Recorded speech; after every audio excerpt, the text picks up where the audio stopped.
இது ரெண்டாவது. இதில் எடப்பாடி பழனிசாமி அவர்களுக்கு என்ன வெற்றி அப்படின்னு பார்த்தீங்கன்னா, ஒரு அந்த கட்சிக்கு வந்து ராஜ்யசபா எம்பி கொடுக்கணுன்னா கொடுத்துருக்கலாம். 2025 ஜூன் மாதத்துலேயே கொடுத்துருக்கலாம். கிட்டத்தட்ட ஒரு ஒரு 9 மாதத்துக்கு முன்னாடி கொடுக்கலன்னா இந்த கட்சிக்கு இவ்வளோ போதும். இதுக்கு மேலே அவங்க கேட்டாங்க அப்படின்னா வேண்டாம். அப்போ ராஜ்யசபா சீட்டு கொடுக்கணும், சட்டமன்ற தொகுதியில் கொடுக்கணும், தேர்தல் வேலைகளை பார்க்கணும், தேர்தல் செலவை பார்க்கணும்.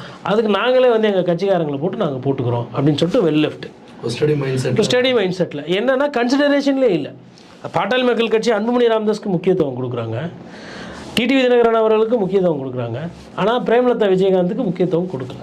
சுதீஷ் வந்து ராஜ்யசபா போகணும் அப்படின்றதுல ஸ்டாலின் அவர்கள் உறுதியாக இருந்திருக்காரு. அது இப்போ கடைசியாக இதுவே நான் என்ன நினைக்கிறேன்னா கொடுத்துட்டா போதும், அவங்களுக்கு மீதி எல்லா பிரச்சாரமா தமிழ்நாடு முழுக்க போவாங்க அப்படின்ற மாதிரி ஒரு கணக்கு அமைச்சிருக்காரு. பேசுவாரு, எல்லாம் பேசுவாங்க. அவங்க சொல்லியிருக்காங்க என்னோட தேர்தல் பிரச்சாரம் எப்படி இருக்குன்னு உங்களுக்கு தெரியும் அப்படின்னு சொல்லியிருக்காங்க. அதனால் இது வந்து